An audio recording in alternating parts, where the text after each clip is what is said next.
अस्सलाम वालेकुम। तो आज हम अपना नेक्स्ट लेक्चर स्टार्ट करते हैं जो कि मेरे पास है arrangement of skeletal muscle from movement of skeleton. यानी कि हमारे जो स्केलेटल मसल की अरेंजमेंट्स हैं हमारे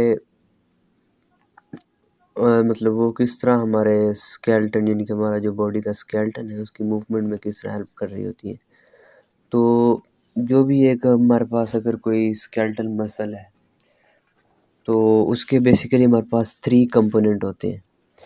एक होता है ओरिजिन, एक होता है इंसर्शन और एक होता है बेली।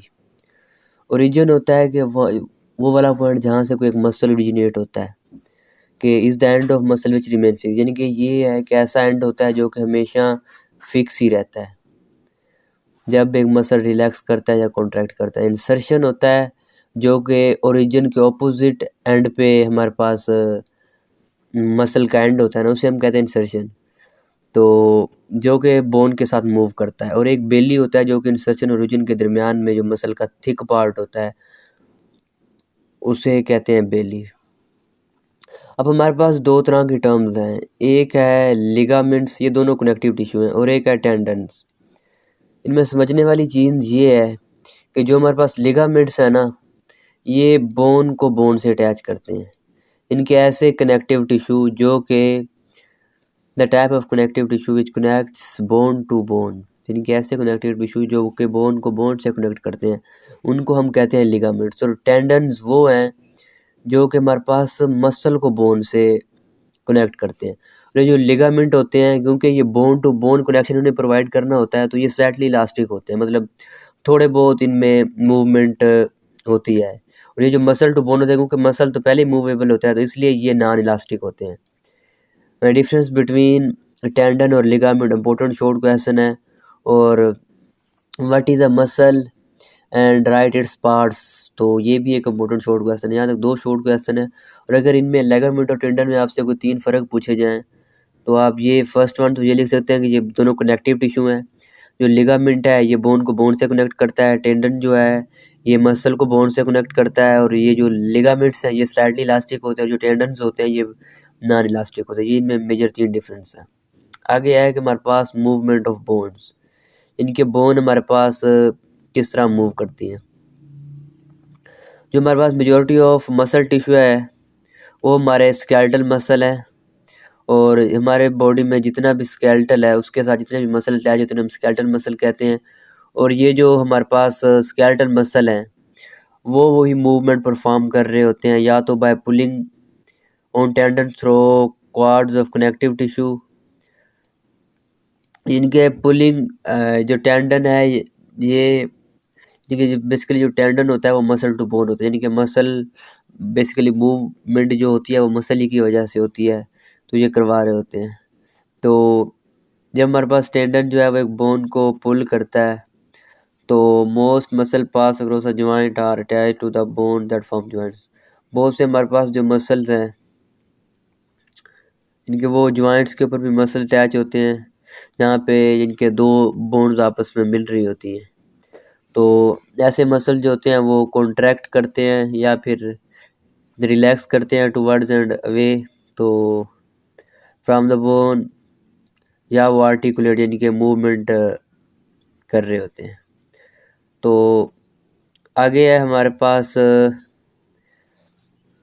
हमारी बॉडी के अंदर 650 मसल्स हैं, और जो कि मोस्टली इनके पेयर्स की फॉर्म में होते हैं।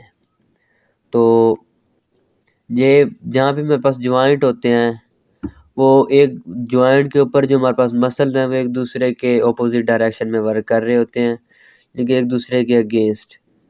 तो इस रिलेशनशिप को हम कहते हैं एंटागोनिस्टिक, यानी कि ऐसा रिलेशन जिसमें जो 2 मसल हैं वो एक दूसरे का ऑपोजिट वर्क कर रहे होते हैं।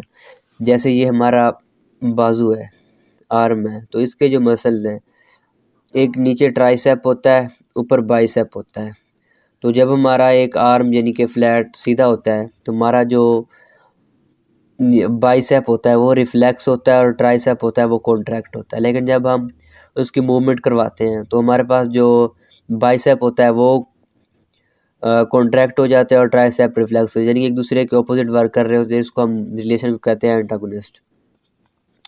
तो इसकी जो बेस्ट एग्जांपल है वो एल्बो जॉइंट है, जिस बाइसेप और ट्राइसेप की एग्जांपल लिखी हुई है। ये सारी वही बात है कि जब हमारे पास बाइसेप बेंड्स होता है तो आर्म यानी कि एल्बो जॉइंट के, और उस वक्त हमारे पास जो ट्राइसेप होता है वो स्ट्रेट होता है।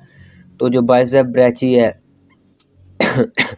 ये मसल हमारे पास, क्योंकि इसके 2 हेड्स होते हैं जहाँ से ये ओरिजिनेट हो रहा होता है, इस वजह से इसे बाइसेप कहते हैं। और नीचे वाला है ये जहाँ से, यानी कि एक ये और एक ये वाला हेड, इस वजह से इसको हम ट्राइसेप कहते हैं। तो उसके बाद हमारे पास जो 2 मसल्स होते हैं वो हमारे पास हैं ब्रेचियस और ब्रैकोरेडियल्स, यानी कि जो रेडियस और यहाँ पे जो बोन्स होती हैं रेडियस और अल्ना, तो उनकी वजह से जो जहाँ पे अटैच होते हैं ना, उसी की वजह से इनको नाम दिए जाते हैं। और ये जो हमारे पास ब्रेचियलियस है ये अल्ना के साथ अटैच होता है, और ब्रेचोरेडियलिस है वो हमारे पास रेडियस के साथ अटैच होता है। ये जो हमारे ये वाली जो बोन्स होती हैं, एक ये और एक ये, इनको हम रेडियस और अल्ना कहते हैं। और जब हमारे पास ये मसल कॉन्ट्रैक्ट करते हैं, ये जिनके लेफ्ट जब ये ऊपर से बाइसेप कॉन्ट्रैक्ट करता है तो ये रेडियस और अल्ना को हमारे पास बेंड करता है, जिसकी वजह से हमारा जो फ्लैट आर्म होता है वो बेंड हो जाता है। और इसी तरह जब ट्राइसेप होता है तो टोटली इसके ऑपोजिट होता है। इसमें से कोई ना ही लोगों को ऐसे ना आते, ना कोई इतना खास शॉर्ट क्वेश्चन आ जाता है, एमसीक्यूज बहुत ज़्यादा आ जाते हैं। और एंटागोनिस्ट जो वर्क है इसकी डेफिनेशन इम्पोर्टेंट है, और ब्रेचियलिस और ब्रेचोरेडियलिस कहाँ कहाँ पे अटैच होते हैं, और इसकी एग्जांपल में आप ये लिख सकते हैं। तो हमारा जो एक्सटर्नल और इंटरनल स्केलेटन्स होते हैं वो अटैच होते हैं मसल के साथ, जो हमारे पास मूव करते हैं स्केलेटन मूवेबल जॉइंट के। जैसे हमारे पास एक लीवर वर्क कर रहा होता है, यानी कि एक दफ़ा ऊपर हम उसका जिनके मूव लेग की तरह एक दफ़ा अपर और एक दफ़ा लोअर उसको मूव करते हैं, तो इसी तरह हमारे पास मसल भी बिल्कुल सेम इसी तरह वर्क कर रहे हो। तो यहाँ पे हमारा लेक्चर कवर होता है। अगर आपको कोई भी क्वेश्चन है तो आप कमेंट सेक्शन में पूछ सकते हैं। Thanks for watching.